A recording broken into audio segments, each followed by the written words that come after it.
What we eat in space is very similar to what we have down here on Earth. In fact, we have a nutrition lab that does a great job of putting together a very healthy, nutritious menu for us with a lot of variety. And so sometimes I think I may actually eat better while I'm up on space than when I'm down here on Earth. My name is Monica Leong. I'm a research scientist here at NASA's Space Food Systems Laboratory. I conduct research and development projects on future food systems for long-duration missions, and I also support the International Space Station food provisioning. The American food system has about 203 food items on the menu. We try to give them foods that are familiar to what they would have here on Earth. So we make them mac and cheese, we make them beef brisket. They get all sorts of stuff to make them feel comfortable, because when you're in space and you're in a confined area with only 5 other people, you might miss home a little bit. So we try to make it as comfortable as possible with food.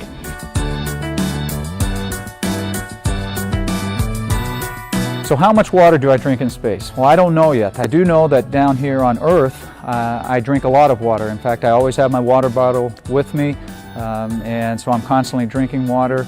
And I'm anticipating that that'll be the same up on orbit, but obviously it can be a little bit different.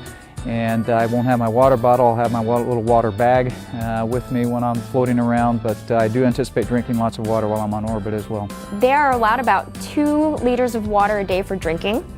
They are also allowed about 500 milliliters of water for rehydration of the freeze-dried food products. We also expect that they get some water from the thermal stabilized products, just to make sure they have a good, healthy nutrition up there.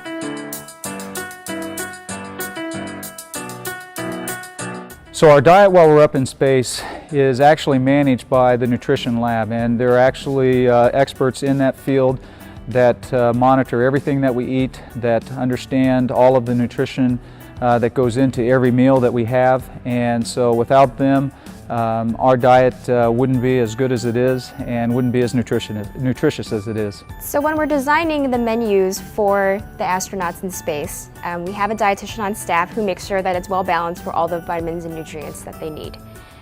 They also eat about 3,000 calories a day, more or less, depends on each astronaut, but they're given a standard menu to guide them. They don't have to stick with it, but we've set up food pantry style, so they go in and just take what they want for the day. Here are some examples of the food. So we have beverages here.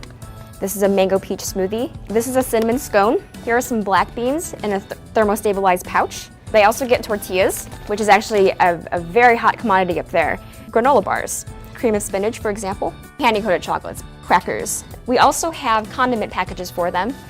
So we send them up things like ketchup, mayo, Tabasco, mustard. They often come back to us and said that the food doesn't taste the same in space as it does on Earth. They also can't have regular salt, so we give them salt in a bottle.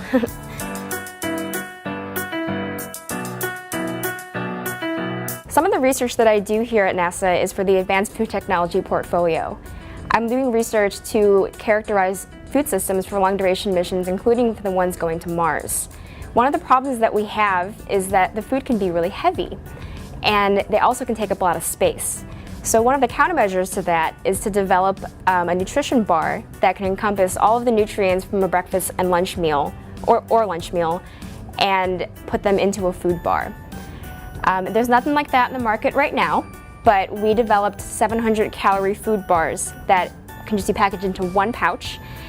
So it'll minimize waste, and it'll be lightweight, it'll be easy to eat, and it takes no time to prepare.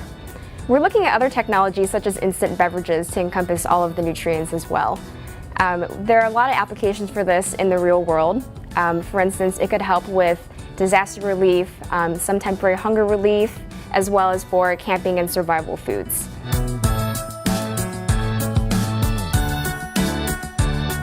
So this is an example of what a Thanksgiving dinner might look like on the International Space Station. So here we have some smoked turkey, and it's actually an irradiated product that is produced for us by the military. We have cornbread dressing, which is a freeze-dried item, and it looks like this at first. But once it's rehydrated, it looks just like normal cornbread dressing.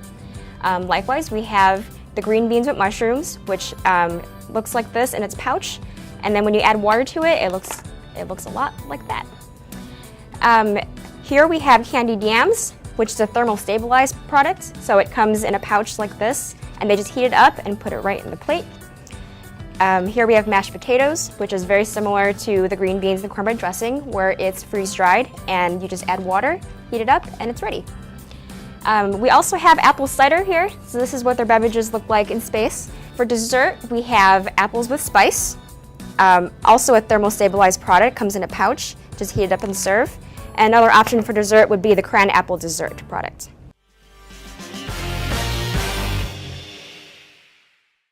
NASA wishes you a happy Thanksgiving.